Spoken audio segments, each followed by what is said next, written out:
Vamos à palavra de Deus que diz assim, então, Hebreus, capítulo 1 e versículo 1, do 1 ao 4, isso.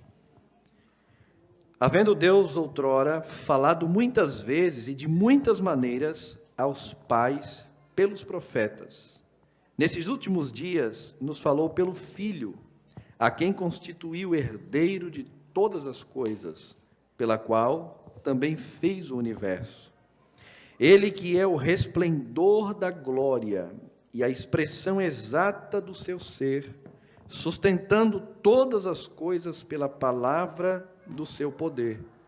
Depois de ter feito a purificação dos pecados, assentou-se à direita da majestade nas alturas, tendo se tornado tão superior aos anjos, quanto herdou mais excelente nome do que eles. Amém? Vamos orar nesta noite, deixe sua Bíblia aberta e vamos acompanhar o texto nesta noite. Oramos. Pai Celestial, nesta noite, uma vez mais, a igreja se reúne para te glorificar, te exaltar, bendizer o teu nome, Senhor. E nesta noite, mais uma vez, Pai, queremos te pedir, mesmo consciente das nossas fraquezas, Senhor, queremos pedir a tua graça, que o teu Espírito Santo ministre através da minha vida, sim, mas também em cada coração, de forma tão especial, Senhor, que esta palavra seja gravada, Pai, ó Deus, em cada coração, para que ela seja como uma semente a frutificar, Senhor. Deus, nesta noite, faz a tua vontade, se te aprouve, Senhor, se deseja, se queres, Pai, faz, Senhor, uma grande obra, converte corações, muda pensamentos, intenções, vontades, Senhor. Deus, chama homens e mulheres para mais próximo de Ti, renova-nos e manda-nos um avivamento, Senhor, se assim Tu desejas nesta noite, Pai.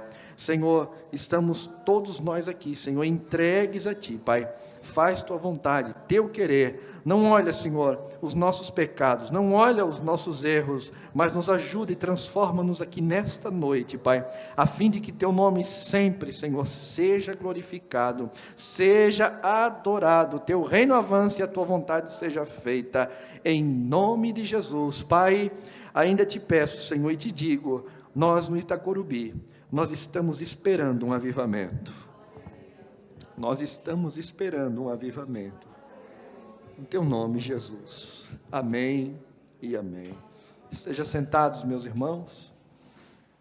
Deus abençoe a equipe que está lá na porta atendendo, recepcionando nossos visitantes.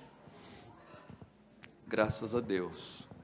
Meus irmãos, o tema da mensagem hoje é Jesus o Grande, ou posso dizer, Jesus o Magno. No texto que eu li, o escritor aos Hebreus, ele vai tratar da supremacia de Cristo, da sua grandeza, de que Ele é maior do que os anjos, maior que os sacerdotes, maior do que Ele é o sacrifício perfeito, Ele é maior do que Moisés, Ele é da descendência, ou Ele é da ordem de Melquisedeque, o sacerdote Melquisedeque. Ele é o próprio Filho de Deus, acima de todas as coisas. E nesse primeiro capítulo, nesses primeiros versículos do livro de Hebreus, nos 14 versículos, nós vamos ver a grandiosidade da pessoa de Cristo Jesus. E quero terminar exortando a todos nós a vivermos esse Deus grandioso, a pensarmos, a adorá-lo, a glorificá-lo e sermos verdadeiramente cristãos segundo esse Deus que nós professamos. Nas páginas sagradas, nessa leitura que fizemos na Bíblia e principalmente no capítulo 1 de Hebreus, nós vamos ver como o escritor coloca ele acima de tudo e de todas as coisas. E isso é maravilhoso, porque é o Cristo que nós professamos, servimos, obedecemos e todos os dias rendemos glória a Ele. É o Deus da igreja, é o Senhor da igreja, é o Senhor da igreja que passou por tantos tempos de dificuldades, de luta, e ela permanece a mesma. Hoje nós estamos desfrutando de um tempo maravilhoso, de um tempo abençoador da igreja, no que diz respeito à liberdade de culto, de expressão, de comunhão, de conhecimento. Nunca teve tanto material bíblico, teológico, tanta Bíblia, em tantas versões, em tantos comentários, em tantas explicações, tantos cultos na internet, em aplicativos de smartphone. Nunca teve tanta quantidade de material e estudos bíblicos que a igreja do Senhor tem acesso. Nunca houve isso. A igreja do Senhor, ela vive e viveu aproximadamente 700 anos em toda a história, de Cristo até hoje, em torno de 700 anos de liberdade, mais 1.200, quase 1.300 anos de perseguição. Para quem não sabe, a igreja do Senhor, na verdade, ela está vivendo 500 anos de uma liberdade, como é que eu vou dizer, uma liberdade intelectual, livre, mesmo em meio a tantas perseguições. E hoje nós estamos num tempo áureo, porque os 300 primeiros anos, ela vivia um tempo de liberdade, de sabedoria, porque a igreja tinha a liberdade de expor a sua doutrina, a sua palavra e defendê-la, por mais que era perseguida pelo governo. Porém, depois de 300 anos, a igreja passou a se associar com o governo, e agora ela foi diluída, o seu poder, a sua doutrina, ela foi diluída, e aí entrou o período das trevas, o período quando a igreja não mais tinha liberdade de expor a verdade, de trazer a sua palavra, de pregar conforme ela foi escrita, até que em 1500, quando veio a reforma, a igreja passou a ter luz novamente, e hoje nós vivemos a luz da palavra, a grandiosidade do nosso Deus, do nosso Cristo, que está revelado. Aleluia! A Bíblia vai chamar de mistério as coisas de Deus, mas para aqueles que estão em Cristo, a igreja, o mistério foi desvendado. E nós olhamos para esta mesa, e para aqueles que não têm Cristo, há um mistério aqui, mas para nós, entendemos que é a nossa grandiosa salvação. Houve muitos homens e reinos, governos que foram considerados grandes. O mais famoso deles, com essa nomenclatura, o Grande, é Alexandre, conhecido como Alexandre o Grande. Alexandre foi rei em 340 aproximadamente antes de Cristo, na Grécia, e o seu reino se expandiu para o mundo daquela época, mas foi um jovem rei que, ainda jovem, morreu envenenado pelos seus próprios compatriotas. Houve outro grande, esse grande agora é Roma, a grande Roma, a gloriosa Roma de Júlio César, de Calígula e de tantos outros nomes de homens que foram grandes na história, mas também Roma, ela caiu, não é mais aquela poderosa, ela passou e terminou, todo aquele seu orgulho, toda aquela sua pompa chegaram ao fim. Eles foram considerados grandes pelos seus feitos, pelo poder que eles tinham, mas nenhum deles foi realmente grande, porque nenhum deles permaneceu até o dia de hoje. Porém, estes homens são lembrados e recebem glória até o dia de hoje, e não é errado lembrar desses homens, mas existe um que foi e é, este sim, o verdadeiro grande, aquele que se fez menor, aquele que se fez pequeno, mas depois recebeu novamente toda a sua glória, e ele permanece até o dia de hoje como o grande Senhor, o grande Magno, Jesus Cristo de Nazaré.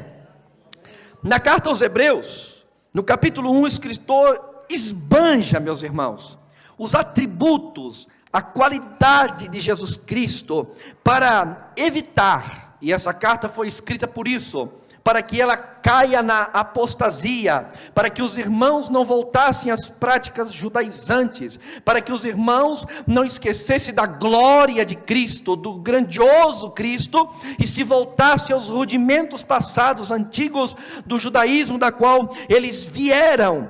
Porém, meus amados, é novamente um chamar de atenção para a igreja no dia de hoje, para que nós não perdemos de vista a grandiosidade do nosso Jesus, do nosso Senhor, mesmo em meio a tantas lutas, tantas dificuldades, tantas perseguições que nós sofremos, devemos manter sempre em nossa mente o grandioso Cristo, que hoje está aqui exposto nesta mesa, através de símbolos, aleluia, da nossa tão grande salvação.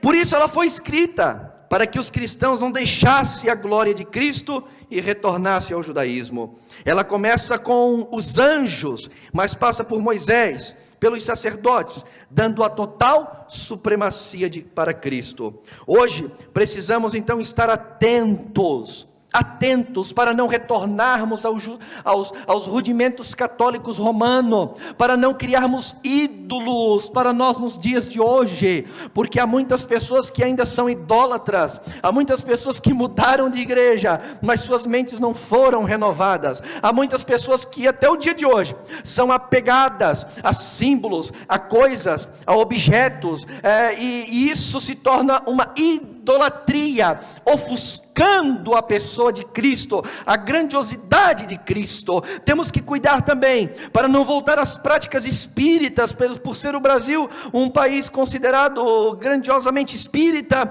não voltarmos a querermos ser salvos por meio das nossas próprias obras. Não, tudo isso ofusca a grandiosa obra do nosso Cristo, do nosso Senhor. Devemos ter em nossa mente que Ele é o maior sobre tudo e sobre todas as coisas. Devemos tomar cuidado com as práticas neopentecostais, incluindo objetos e tipos de coisas sagradas. Há uma tal grande igreja neopentecostal no dia de hoje, que construiu até mesmo um templo, o templo de Salomão, com todos os seus aparatos, com práticas judaizantes. Amados e queridos irmãos, aquilo que era sombra, aquilo que era tipo, aquilo que apontava para Cristo, já veio, já aconteceu. Vocês lembram do culto passado, quando eu disse, quando uma pessoa usava um sapato velho, aquele sapato ficou velho, aquele sapato está rasgado, está furado, está entrando água, não serve mais, trouxe até aqui, mas agora não serve mais, tem um sapato novo para usar, vamos usar um novo, e é isto, Cristo Jesus já veio, já chegou, não precisa mais daquele templo, daquelas formas, daquelas práticas, nada disso precisa mais.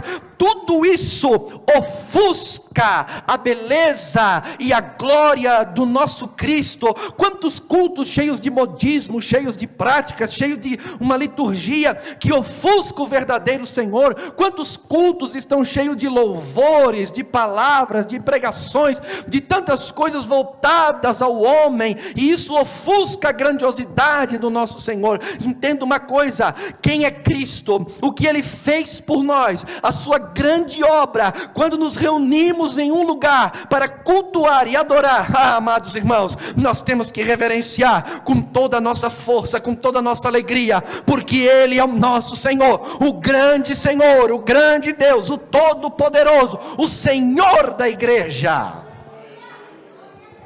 Não precisa de adendos, não precisa de complementos. Nos dias de hoje há uma ideia de cultuarmos de uma forma que agrade os homens. Eu vou numa igreja que o culto é legal.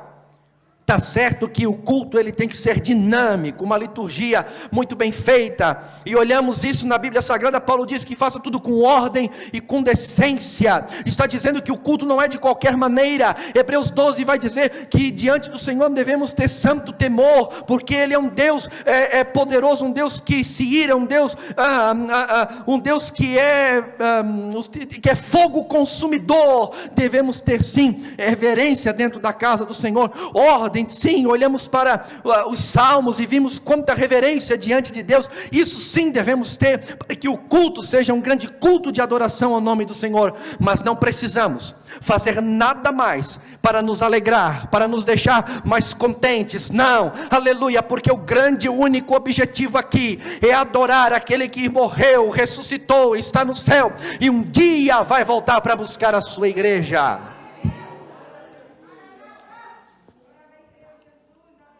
Somente Cristo é o verdadeiro grande, o todo-poderoso. E no capítulo 1, pelo menos 9 qualidades de Jesus Cristo, 9 atributos sobre Ele, eu quero destacar aqui nesta noite. E o primeiro deles, está com a Bíblia aberta?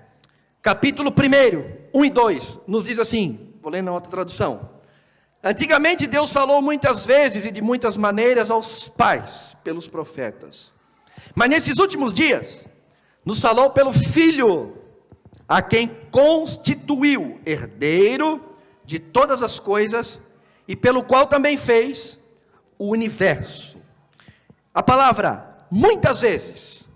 Amados, olha que maravilhoso. Deus sempre falou com seu povo. Amém? Maravilha. Mas pastor, Deus ficou em silêncio de Malaquias até Mateus.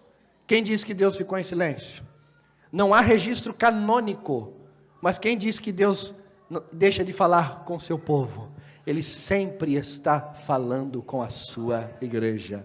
Ele não fala com você? Aleluia, glória ao nome do Senhor. Deus nunca fica em silêncio por muito tempo. Ele fala muitas vezes e de muitas maneiras. Glória a Deus. No Éden, ele vinha todos os dias para falar aos homens.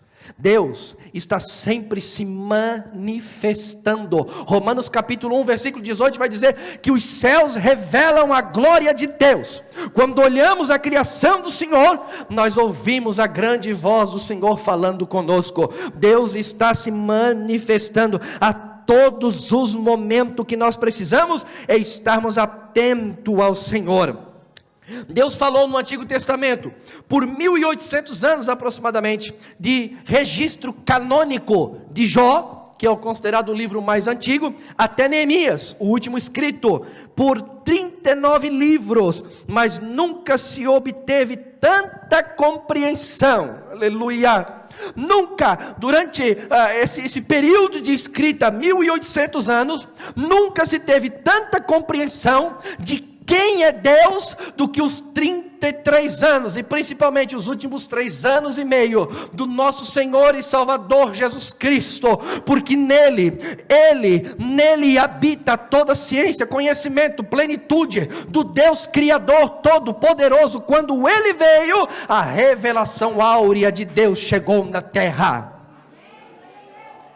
Nas palavras de João e de Paulo está escrito assim: o verbo se fez carne, e habitou entre nós, e vimos a sua glória, como a glória do unigênito do Pai, cheio de graça e de verdade. Ou seja, Ele é o próprio Deus em carne. Amados, você já percebeu que privilégio? O próprio Deus, o próprio Senhor, aleluia, saiu do atemporal e entrou nesta terra.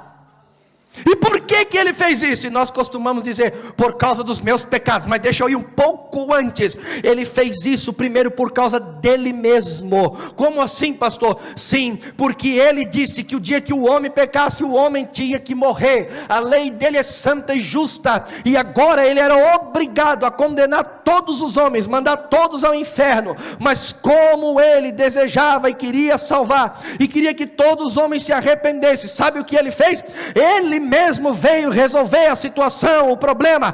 Ele entrou na história para salvar eu e você, sim, mas antes, por causa do nome dele, da justiça dele, da santidade dele, é que ele veio a esta terra para nos salvar.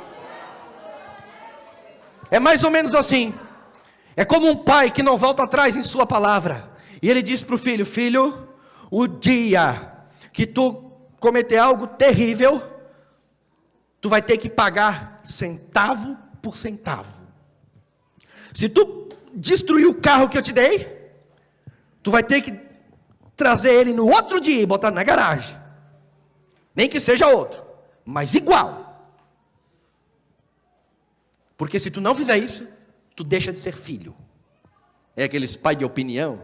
Pai não pode ter tanta opinião assim não, meu irmão. Deus pode porque Ele é perfeito. Você, pai, é imperfeito. Sabe por que Deus pode condenar pecadores? Ai, que horror, Ele tem que perdoar. Não, mas porque... Aí, como é que Deus quer que nós perdoamos? E se Ele não perdoa? Não perdoa porque o fulano não se arrependeu. Ok? E Ele vai condenar mesmo. Como que Ele pode fazer isso? Que Deus mal não é mal. É porque Ele é santo, justo e perfeito. Nós somos tudo aqui pecador. Não tem ninguém melhor do que ninguém aqui, por isso somos obrigados a perdoar uns aos outros. Não tem jeito. Aí o que acontece? O filho destrói o carro. Qual foi a palavra do pai? Ai, vou ter que mandar esse filho embora. Paga o carro para ti não ir embora. Aí o filho diz, não tenho. Aí ele coça a cabeça, mas eu amo esse meu filho. O que ele faz?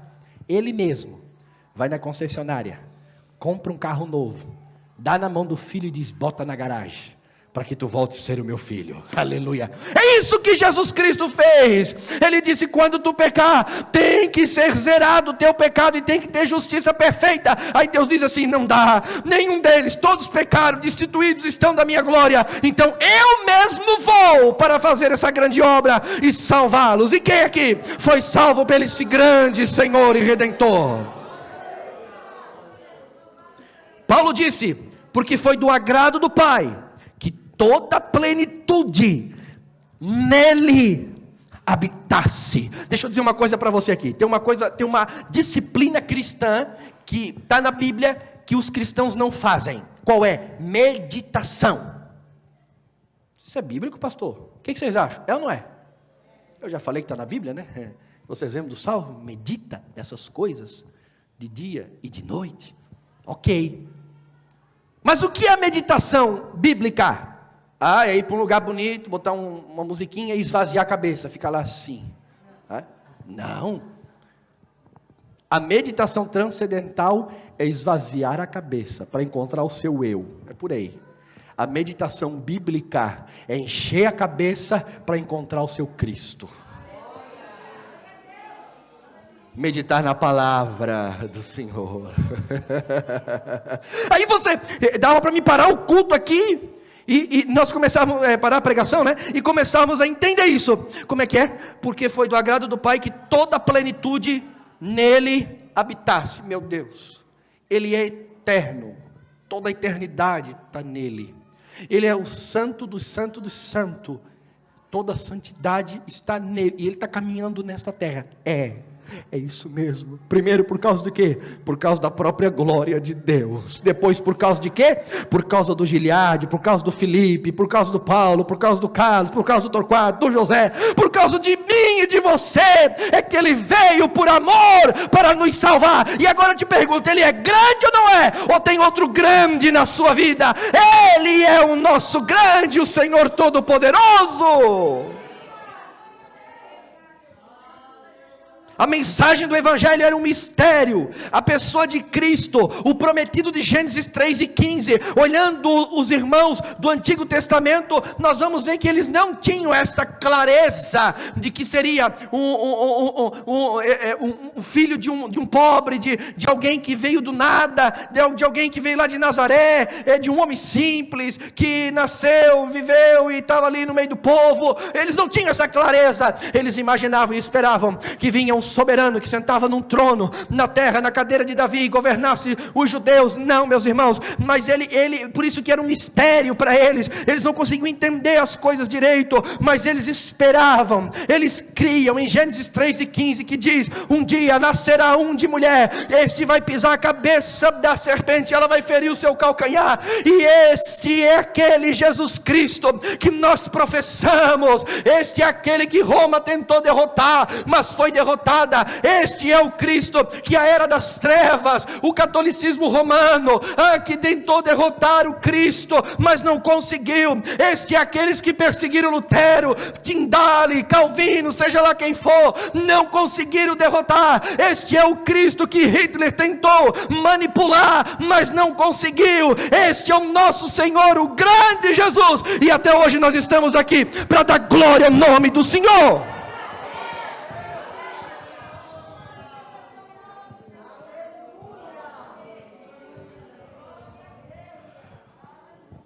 Eles viam tudo em torno de sombras, de símbolos. Eles não, como assim sombras e símbolos? Ponto aqui. Quando eles matavam o cordeiro, apontava para Cristo. Como tem pessoas novas aqui, para deixar claro. Quando eles construíram o tabernáculo para que ali a presença de Deus estivesse ali dentro, cada parte do tabernáculo apontava para a pessoa de Jesus Cristo. Tudo era símbolos de Cristo. Era algo cerimonial. que quando vê Jesus, aí quando você lê o Antigo Testamento, e vê todos aqueles símbolos que está lá em Levíticos, principalmente, né, mas está por todo o Antigo Testamento, todos aqueles rituais, você compara, aqui é Cristo, aqui é Cristo, aqui é Cristo, aqui é Cristo, e assim vai. Tanto é que quando Jesus está na terra, João olha para ele e diz assim: eis o Cordeiro de Deus, que tira o pecado do mundo.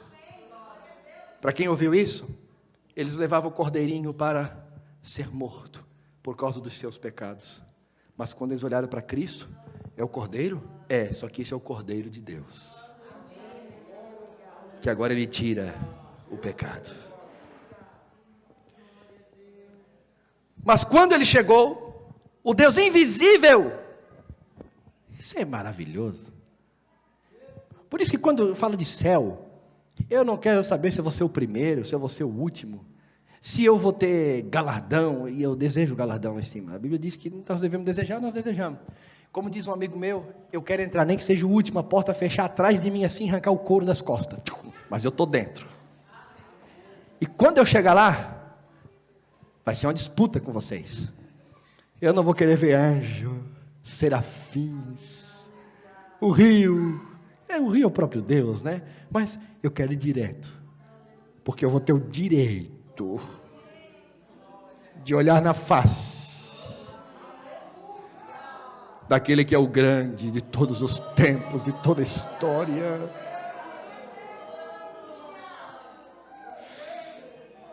Apocalipse 21, 22 e 4 diz que ali veremos a sua face. Quero ver quem é esse Cristo que os miseráveis dos judeus olhavam para ele e queriam o crucificar e o matar. Oh, meu irmão, eu não sei como eu vou chegar no céu, se eu vou ser pastor ainda, se eu vou estar pregando, se eu vou estar novinho, se eu estou velhinho, se eu vou estar rico, se eu vou estar pobre, eu não sei como. Eu só sei de uma coisa, que eu vou me agarrar de todas as maneiras e eu vou chegar no céu. Eu vou estar lá, porque o que eu quero é ver o meu Cristo. Tem gente que paga milhões para assistir um jogo de um famoso jogador de futebol, dorme em filas uma semana para ser os primeiros a entrar no show de tais famosos. Tem gente que vai daqui para Meca para poder passar a mão em cima de uma pedra lá e está em cima do túmulo de Maomé. Meu Deus, quanta coisa eles fazem. Eu só sei de uma coisa: não vou fazer nada, eu vou ficar descansando na graça do meu Senhor, e um dia eu chegarei lá e eu vou olhar para ele, eu vou ver ele, eu quero ver a sua face, eu quero ver o seu rosto, como ele é, e eu quero passar uma eternidade olhando para ele, e eu nunca vou me satisfazer, mas vou continuar ali, olhando para o Cristo, olhando para o Cristo, olhando para o Cristo. E se Deus me der graça de lembrar do tempo que eu pregava aqui, quero lembrar desse dia, que eu dizia essas palavras: eu quero ver o meu Cristo, como ele é. Meu Deus, são 6 páginas, está só na primeira, hoje não vai dar, a gente vai por parte, terça nós acabamos, aleluia, glória ao nome do Senhor. O Deus invisível se torna visível em carne, nervos, ossos, e este que é o verbo de Deus, que tudo criou, aleluia, agora se revelou aos homens. Você sabia que Deus nunca foi visto pelos homens? E nunca será. Não, pastor. Isaías viu o Senhor num alto e sublime trono. Ah, é? Me enganei? Não. O próprio Jesus em João capítulo 12, se eu não me engano, 44, 46 ou 48 versículo, ele diz: eu sou aquele que Isaías viu naquele grande trono. Moisés viu ele? Moisés viu a glória de Deus. O próprio Deus. Ninguém nunca viu. E ninguém nunca verá. Como é que é? O que o senhor acabou de falar? Em Cristo Jesus. Nele consiste toda a plenitude. Ele nós o veremos.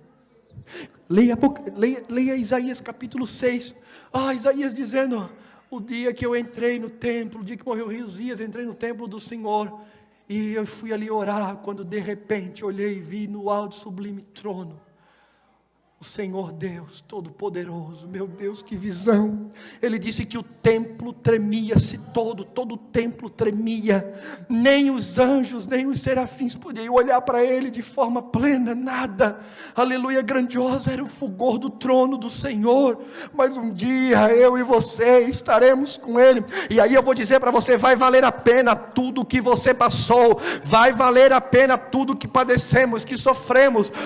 Vai valer a pena tudo aquilo que rejeitamos, que deixamos de lado, o preço que pagamos. Vale a pena carregar a nossa cruz do jeito que é. Sabe, os problemas que vocês enfrentam aqui não se lembrarão mais dele, diz a Bíblia. Tudo vai ficar aqui, não nos lembraremos mais. Tudo vai ser pago, tudo vai ser pago pelo que nós sofremos aqui neste lugar. Amados irmãos, tão somente, como diz aqui em Hebreus, devemos permanecer nessa obra, nesse nome, nesta graça, para um dia chegarmos com Cristo.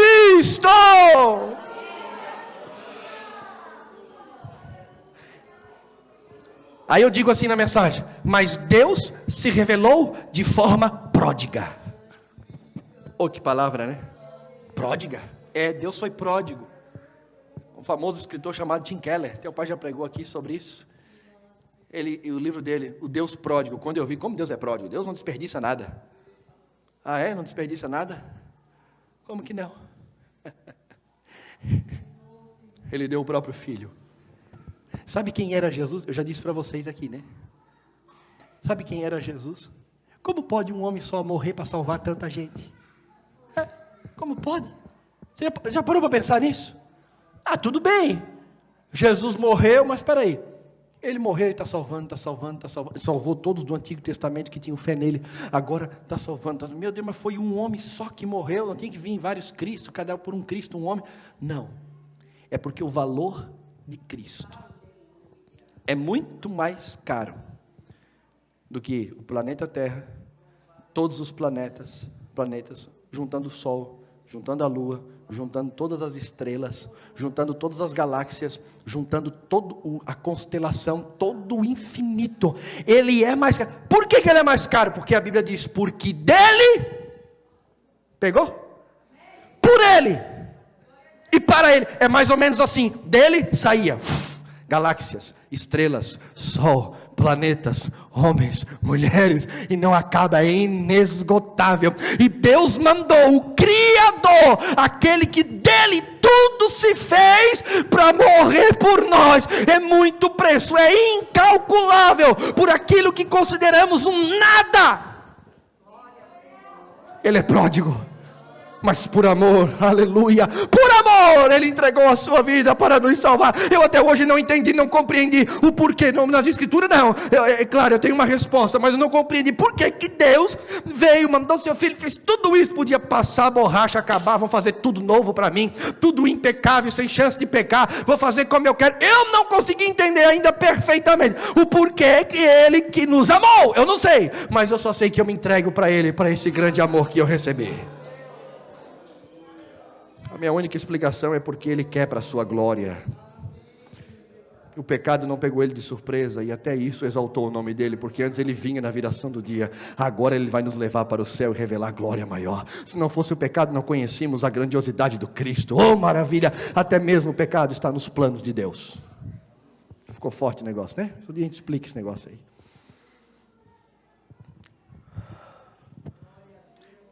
Ele é o quê? A voz de Deus, o verbo de Deus, a explicação de Deus. Ninguém vai achar Deus se não conhecer a pessoa e a obra de Cristo. Jesus é o que mais?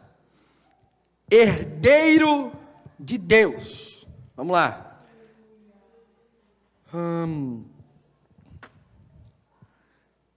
Em primeiro lugar, para lá de cá, aqui, fugiu aqui os textos, versículo 1, capítulo 1, versículo 2, mas esses últimos dias nos falou pelo Filho, a quem constituiu herdeiro. O grande, ele é herdeiro. A palavra herdeiro quer dizer que tudo que existe pertence ao Filho, será entregue a Ele. Isto é muito engraçado, chamar Jesus de herdeiro. Por quê, pastor? Bom, se eu for entrar aqui teologicamente em cada ponto, aí nós vamos ter que fazer igual o pai falou aqui no começo do culto para mim, que o Daniel Berger começou um culto um dia que durou 24 horas. Aí nós vamos ter que ficar, eu também não tenho condições de pregar isso tudo, mas vamos ter que ficar aqui 24 horas para pregar cada ponto. Então não dá, né? É só para chamar a atenção aqui. Eu sou o quê? Pastor. O que significa pastor? Pastor conduz as ovelhas ao pasto. Se você vem aqui só domingo e lê a Bíblia só domingo e me ouve só domingo, você está morrendo espiritualmente. Se você não... o pastor leva ao pasto. O pastor leva aqui, ó, está aqui a comidinha, filho, ó, é aqui que tu come. Se você não chegar em casa amanhã e começar a ler a Bíblia e pensa, o que o pastor falou lá, que Deus é pródigo? Eu não acredito. Você não precisa acreditar mesmo. Você tem que duvidar. Isso é bom, que você vai lá buscar e vou ver se Deus é pródigo mesmo. Olha, é verdade, Romanos 11, 32 diz, e 33 diz, porque dele, por ele, para ele. Está na Bíblia mesmo esse negócio, né? É isso, tem que conduzir as ovelhas ao pasto. Não vive só do domingo não, meu irmão. Todo dia medita na lei, na palavra do Senhor, para você não ser um crente fraco, ok? Por que eu acho engraçado chamar ele de herdeiro? Pois, olha só, aquele que nasceu em uma estrebaria, lugar de criação de animais, colocado numa manjedoura, o lugar que os animais comiam, de uma família pobre, de uma terra esquecida, rejeitado pelos homens e também por sua própria família, abandonado pelos seus discípulos, entregue pelo seu povo, os judeus, morto pelos romanos em uma rude cruz, foi para o matadouro como uma ovelha muda, aquele que não tinha onde reclinar a sua cabeça, morreu a pior morte, morte de cruz, foi cuspido, zombado, traído, e por fim, o seu túmulo foi emprestado. Era ele, era o herdeiro do mundo, aquele que estava conduzindo ele, matando como pobre coitado. Não, até mesmo aqueles que estavam matando ele, subsistiam pelo poder daquele que eles matavam. Você pode imaginar isso? Vocês estão me matando? Porque eu estou permitindo saúde, dando fôlego. Se eu quisesse, caía todo mundo durinho e morto, pode matar. Aí o Herodes disse, não sabe que eu tenho poder para te libertar? Ele olhou, só tem porque o meu pai te dá, senão tu não tinha. E ele é o próprio Deus, aleluia. Lá Pedro puxou a espada, que Jesus mandou ele usar a espada, puxou o 38 da época, e foi, para Pedro, cuida de você, essa espada é só para salvar vocês. Eu não, para me salvar, se eu quisesse, eu rogava ao Pai, ele mandava uma legião de anjos e tudo estava certo. Aquele que eles estavam matando, vamos tirar desse mundo, vamos acabar, decepar, tirar do nosso meio, era o dono do mundo, o criador de todas as coisas, o herdeiro de tudo, o herdeiro do Pai. Aleluia. Terceiro lugar, ele é o resplendor da glória de Deus. Versículo 3, o Filho, que é o resplendor da glória de Deus. Escuta, Cristo Jesus, ele resplandece. Aí você vai dizer assim, tá, pastor, quando ele andava nas ruas de Jerusalém, ele entrou para Jerusalém para morrer, né? Mas andava pela Judéia, Samaria, enfim.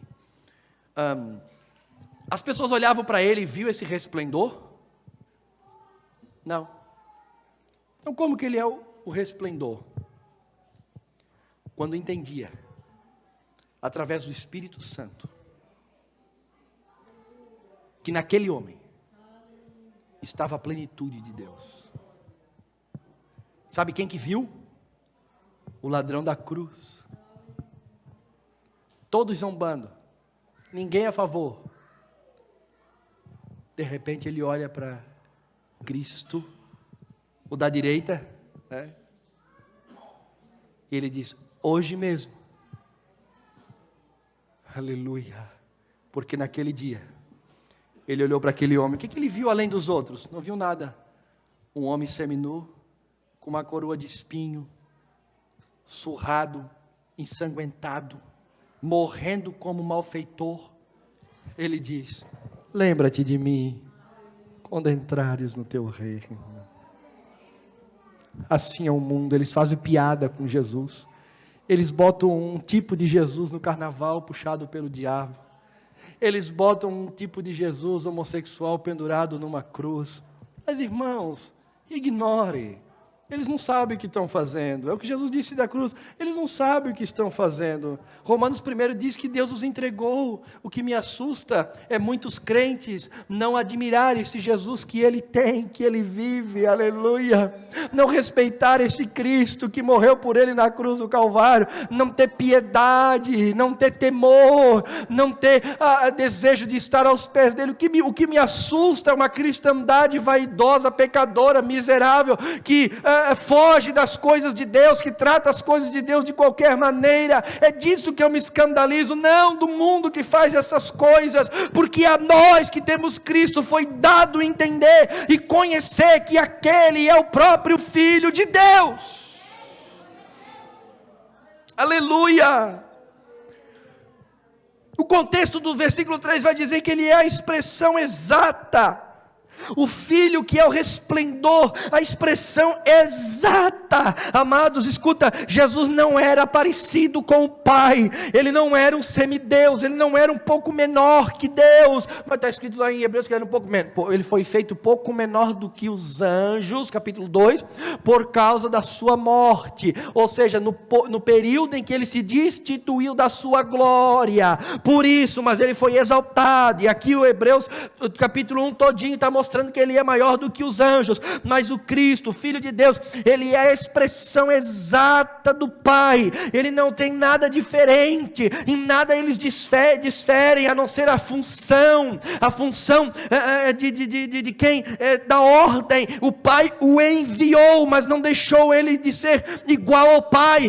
Filipenses capítulo 2 vai nos dizer que Ele, não subsistindo na forma de Deus, ou não teve por usurpação ser igual a Deus, mas se aniquilou, ou seja, ele se destituiu. Essa roupa é minha, a roupa de glória, eu vou tirar, não vou deixar de ser, mas depois que Ele ressuscitou, Ele foi vindicado, o Pai o exaltou soberanamente, o Pai devolveu a sua glória, tudo que Ele tinha, porque Ele é o próprio Deus, a expressão exata. Então nunca pense, mas eu queria ver Deus. Não, a expressão exata de Deus é o próprio Cristo, e este nós o veremos.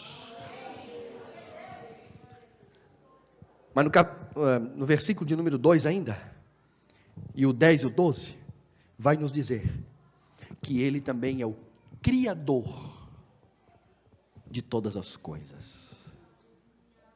Isso é maravilhoso. Isso é maravilhoso. Mas nesses últimos dias, versículo 2, nos falou pelo Filho, a quem constituiu herdeiro de todas as coisas, e pelo qual, por meio dele, fez todo o universo. Versículo 10 e 11, escute. Eles, versículo 11. Vamos lá, versículo 10. Diz ainda: no princípio, Senhor, lançaste os fundamentos da terra, e os céus são obras das tuas mãos. Eles perecerão, todas as obras, mas tu permaneces.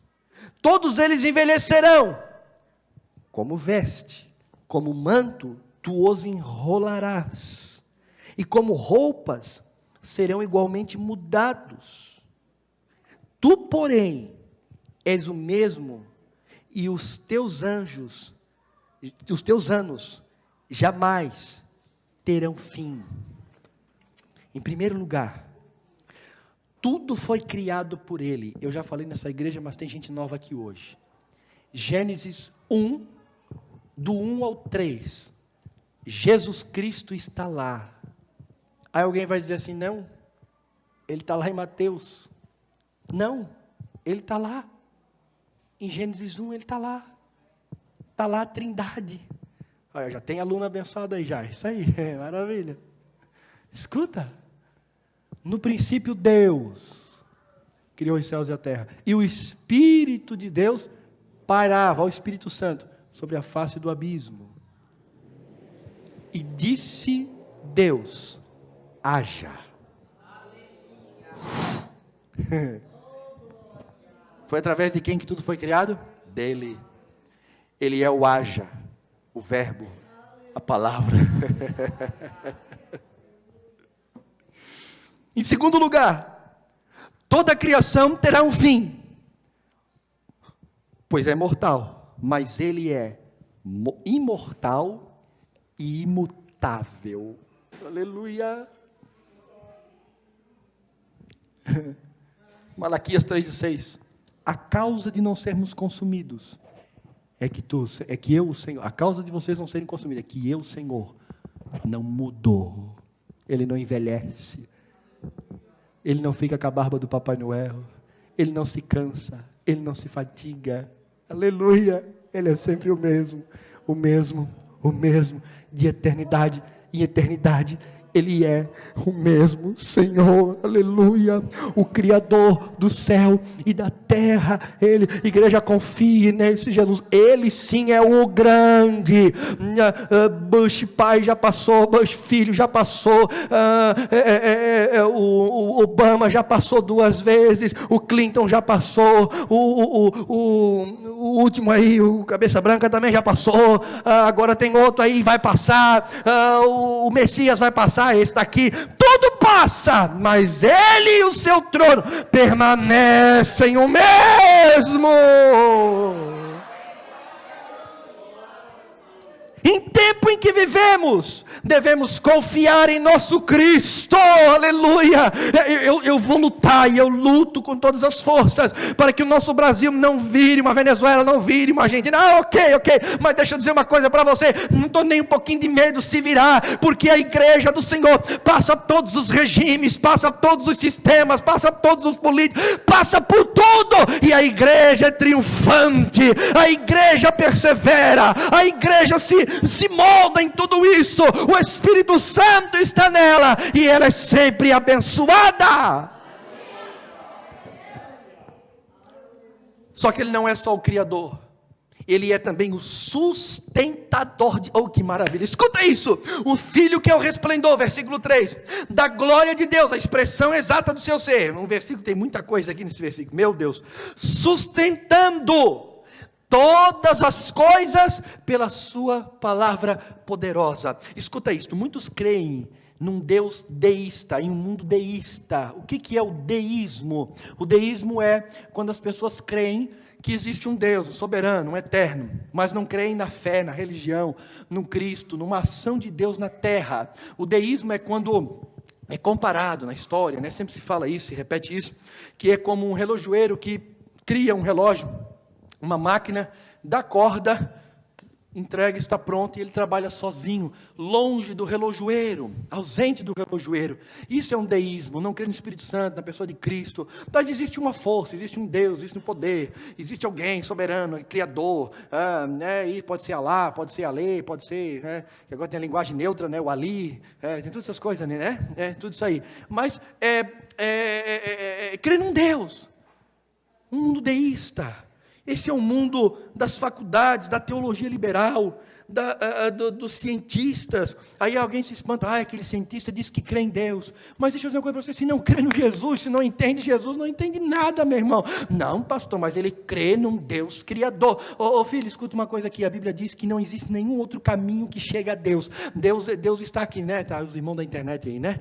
Vamos supor, né? Deus está aqui, né? Você não chega assim, hoje eu vou até Deus, eu vou chegar. Não é assim, a Bíblia diz que ninguém vai a Deus se não for por Cristo Jesus. O caminho, o veículo para chegar a Deus é somente por meio de Jesus Cristo, crendo, confessando, seguindo, obedecendo. Eu sou o caminho, a verdade e a vida, ninguém vem ao Pai senão por mim. Não adianta, não adianta só crer num Deus, numa força, num poder, num Criador, num milagre, neles creem em tanta coisa. Não, tem que crer na pessoa de Jesus Cristo, é Ele, é o nosso Senhor, porque tudo subsiste através dEle. Ele não é um relojoeiro que criou todas as coisas e jogou no mundo, não. Todas as ações, todas as coisas, Ele está no controle. Pastor, a Bíblia diz que o mundo jaz no maligno, irmão. O mundo do sistema, Deus deixou que o sistema mundano se estivesse na mão do maligno, mas quem está sentado no trono é o nosso Cristo. E aí entenda uma coisa, todas as coisas convergem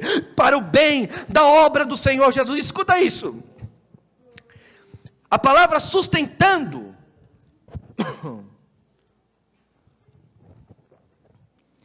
ela tem um sentido contínuo, preste atenção nisso. Ela traz uma ideia de progresso. Nada a ver com os progressistas. Deus não é aquele que está apenas, escuta, sustentando, dando comidinha. Me diz uma coisa aqui, me diz uma coisa. Quando eles plantam a semente lá, quem que faz ela brotar? Existe uma coisa, tem gente que acha que Deus é só Deus da igreja. Já viu isso? Os dualistas. Não, Deus só está na igreja. Deus não. Tudo que sai fora da igreja é pecado. Ele não pode assistir algo que tem uma arte bonita do mundo. Eu sei, nós nascemos nesse meio, né? Nós nascemos nesse meio. É um filme que não tem a bandalheira nenhuma, não tem nada, que é difícil achar, mas tudo bem. Não, é do mundo, é do diabo. Quem disse que é do diabo? Olha, tem que tomar cuidado que uns filmes aí cristão, né, que é triunfalista, né? Aceita Jesus, tudo está resolvido. Essa realidade não é igual a gente. Não é por aí o negócio, não. E eles acham que tudo que é santo está na igreja, e o resto demoniza tudo. Não é por aí o negócio, meu irmão. Salvação é diferente.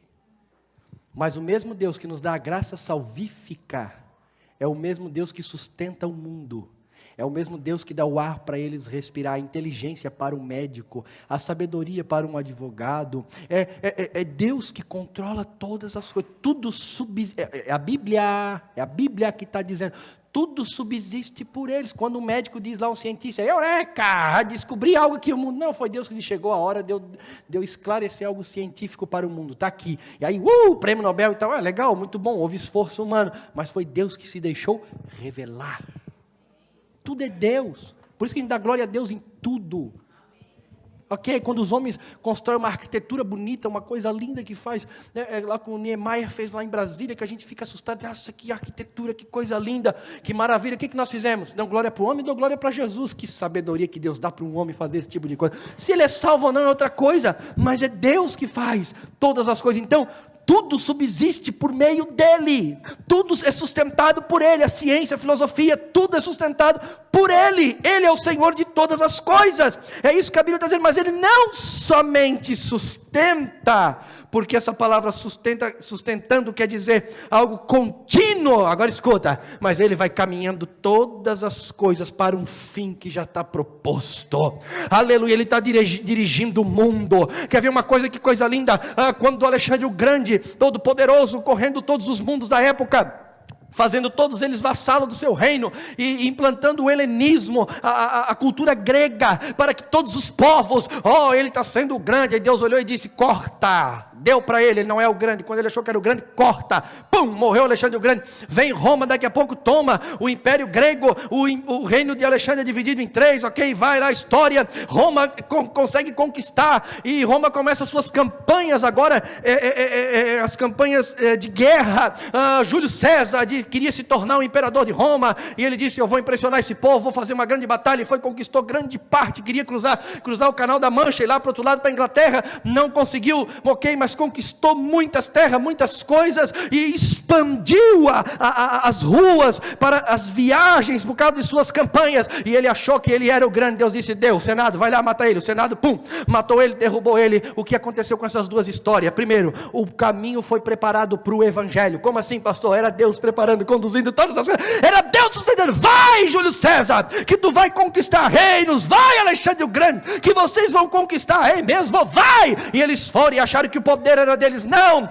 era Deus preparando o mundo para uma língua só, para que o Evangelho pudesse chegar a todos os povos. Era Deus usando Roma para que as estradas fossem construídas, aleluia, para que o Evangelho também, através do cavalo de Paulo, pudesse seguir longe e longe, para expandir o Evangelho do reino de Deus, aleluia. Era Deus conduzindo todas as coisas. O que foi o nazismo, o comunismo, tudo está dentro da história, da órbita, da vontade de Deus. O que é Biden, o que é Bolsonaro, o que é PT, é Deus conduzindo tudo para um fim e desejo do nosso Senhor, porque Ele, igreja, sustenta todas as coisas.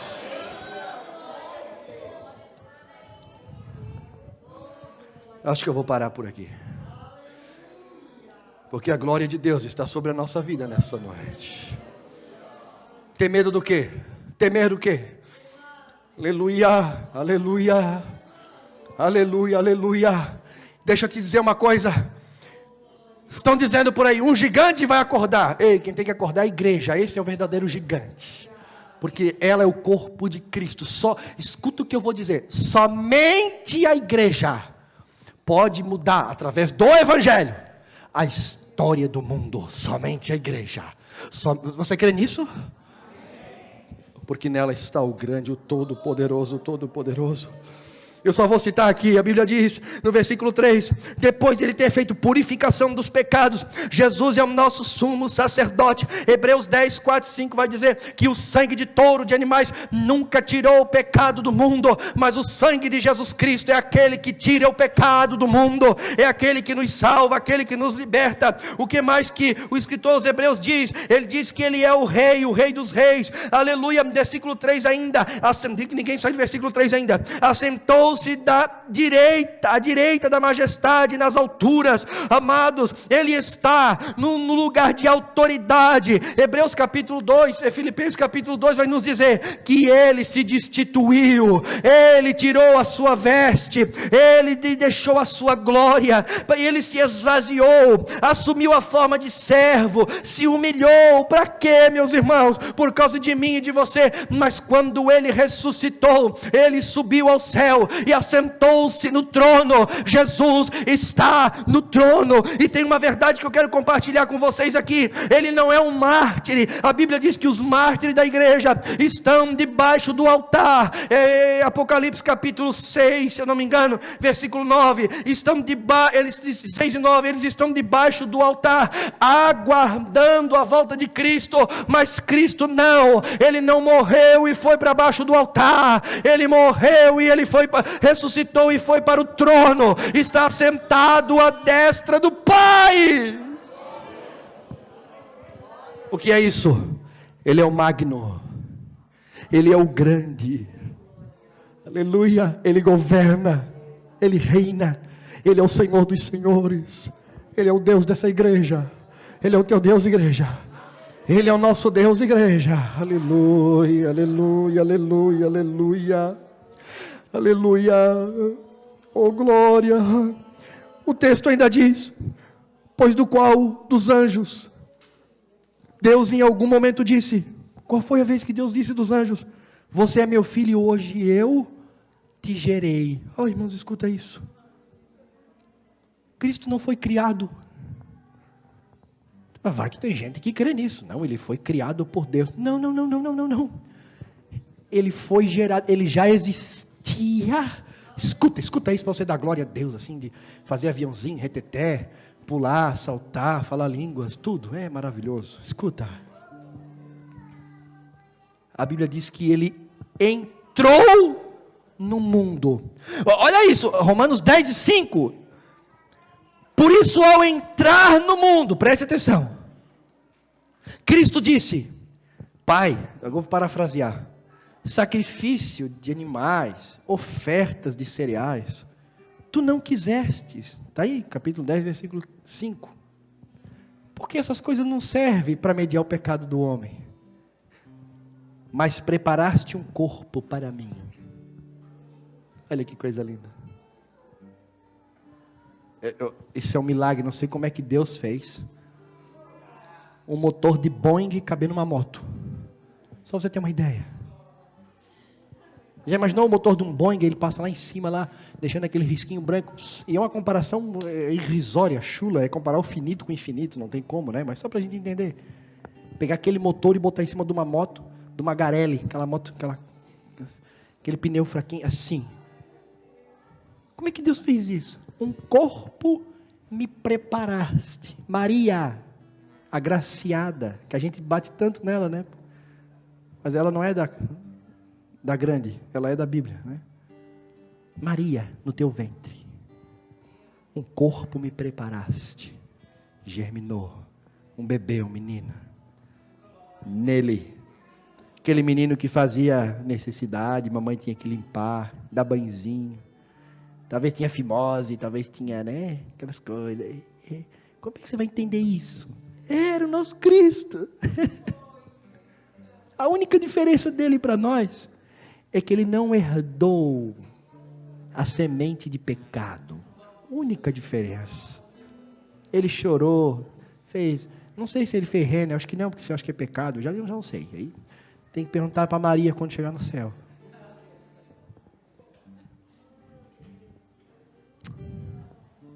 Um corpo me preparaste. E ele veio. Meu Deus. Oh, que profundidade que é o Evangelho. Aí eu vou concordar com você. Ufa, pastor, está queimando o neurônio aqui. Como é que o ímpio vai entender isso? Convencimento do Espírito Santo. O próprio Paulo, olha o que Paulo vai dizer em 1 Timóteo 3,16. Sem dúvida, ele diz, sem dúvida. Grande é o mistério da piedade. Aquele que, o que é mistério da piedade? Aquele que foi manifestado em carne, foi justificado em espírito.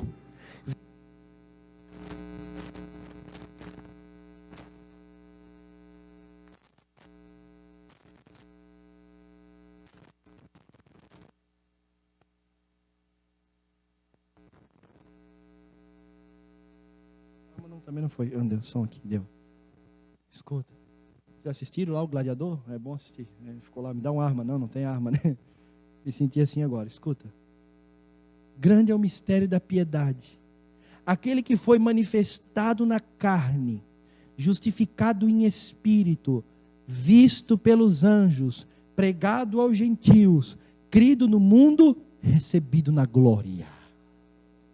Paulo simplifica aqui esse mistério. Ele diz, eu sei que é difícil entender. Eu sei que é difícil entender esse negócio de que ele foi manifestado na carne. Como foi manifestado na carne? Como esse negócio justificado em espírito, visto por quem? Pelos anjos, pregado aos gentios, crido no mundo e recebido na glória. Quem é esse? Oh, aleluia! Este é o Rei da Glória.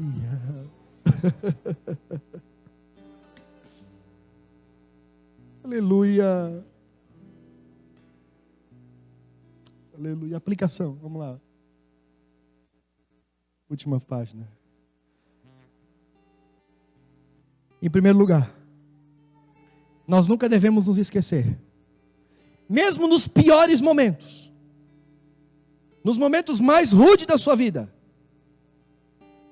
à beira da partida, escutando essa semana o bispo Walter McAllister, falando que, cometido com câncer, soube agora, vai começar o tratamento. Ele diz, o viver para mim é Cristo, morrer é ganho. Não quero morrer, quero ficar aqui, mas estou pronto, preparado. Pastor Timothy Keller está com câncer. Pastor John Piper, um dos teólogos nossos dos últimos dias, estão com câncer. Vocês já assistiram o vídeo do Russell Shedd? Russell Shedd, há mais do que seus 90 anos, pegava voo dos Estados Unidos sozinho. Ainda veio pregar aqui na Igreja Mais de Cristo, esteve aqui há uns anos atrás, meses antes dele morrer, a ponto dele ter que sentar, porque não aguentava mais em cima do púlpito, mas o desejo de pregar o Evangelho, e quando ele foi para casa para morrer, os médicos disseram, deu, acabou, não tem mais o que fazer e tal, fizeram um vídeo com ele, e ele ali, dizendo, confortando a igreja, eu estou chegando no céu, na eternidade. Irmãos, que coisa linda. Sabe o que é isso? Dá mais um pouquinho de som que a minha voz já foi. Isso é a certeza da salvação, do grande Deus que nós servimos. Muitos soldados deram a vida por Alexandre o Grande, por César de Roma, por tantos homens, mas nós somos convocados a dar a nossa vida pelo Cristo da eternidade. Sim, igreja, Ele é grande, Ele é o grande. Alexandre o Grande morreu e o seu reino foi dividido em 3, e tudo se perdeu, mas Cristo morreu e ressuscitou, e nos entregou uma herança, que não será roubada por ninguém, está garantida. Alexandre o Grande matou os seus amigos, levando eles para a guerra, para conquistar o reino daquela época. Adolf Hitler fez a mesma coisa, levou toda a Alemanha a uma derrota, à morte, a quase que um extermínio da raça masculina, por causa da sua grande guerra. Mas ele perdeu tudo, e eles perderam tudo e não conquistaram nada. Mas o nosso Cristo, ele foi sozinho para a batalha, ele foi sozinho para a guerra, foi enfrentar o pior dos nossos inimigos. Ele deu a sua vida sozinho, se entregou, conquistou tudo e nos entregou tudo de graça. Ele é o grande, e tudo que ele conquistou jamais será tirado da sua igreja. Aleluia. Quem aqui navega no Espírito Santo? Quem aqui navega na glória? Quem aqui usufrui daquilo que Cristo fez por nós?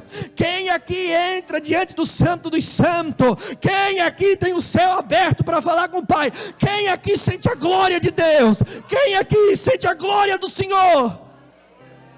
Foi a conquista do nosso Cristo. Ele conquistou, Ele é o grande. Aleluia. Deus, não dá mais para falar mais nada aqui. Deixamos para lá, terminou. Aleluia. Quem quer celebrar esse grande? Quem quer celebrar esse grande? Ele é o grande, Ele é o grande, Ele é o grande, Ele é o magno. Ele é o grande, Ele é o magno. Ele é acima de tudo e de todos. É Ele está no controle da história, conduzindo, sustentando tudo. Você que está aqui nesta noite, tudo que você está passando, vivendo, tudo em sua vida, saiba que Cristo é o sustentador de todas as coisas. Só preciso uma coisa. Só preciso uma coisa. Os alemães, que eram da famosa SS, usavam o seu famoso uniforme, com aqui escrito SS. Eles andavam assim.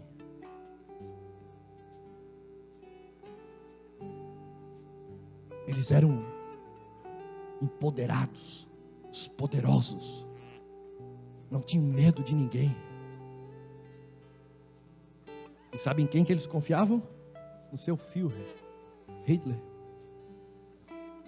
Sabe o que eu tenho visto às vezes? Uma igreja medrosa, depressiva, angustiada, fraca. Uma igreja que não tem coragem de defender o seu Cristo, o seu Rei, de pregar e anunciar o Evangelho, que é calado diante dos filósofos, dos socialistas, é calado diante dos políticos, é calado diante dos cientistas, é calado. E nós temos a verdadeira sabedoria, servimos ao verdadeiro guia, servimos ao verdadeiro Senhor. Igreja, o que eu tenho visto, o dia que você descobrir a grandiosidade que realmente é o seu Deus, ninguém nos segurará. O poder de Deus está sobre a nossa mão. Não é para sair por aí brigando com todo mundo, orgulhoso. Não é isso. Mas é o abrir da nossa boca. Tem muita gente que diz: nós vamos vencer reinos e reinos, reis e reinos, vamos dominar a ilha, vamos através da oração. Não está escrito isso na Bíblia. Devemos sim orar, mas a Bíblia diz que aquilo que torna o reino de Deus avante é a pregação da palavra. É quando a igreja abrir a boca, é quando a igreja pregar, anunciar, falar, protestar. Não aceito, não está errado. Eu digo que cristão não pode ser esquerdista. Daí as pessoas, é claro que tem um monte de gente, não, eu sou esquerdista. Eu digo: me diz uma coisa, como é que tu pode crer numa pauta política do aborto, da liberação da droga, todo Satanás aí? Como é que vocês podem crer nesse negócio? Não dá. Nós temos que andar pelo caminho do Senhor, e nós temos que protestar, nós temos que falar, nós temos que anunciar. Somente assim o reino desse grande Deus será manifestado. Deixa eu deixar uma deixa aqui.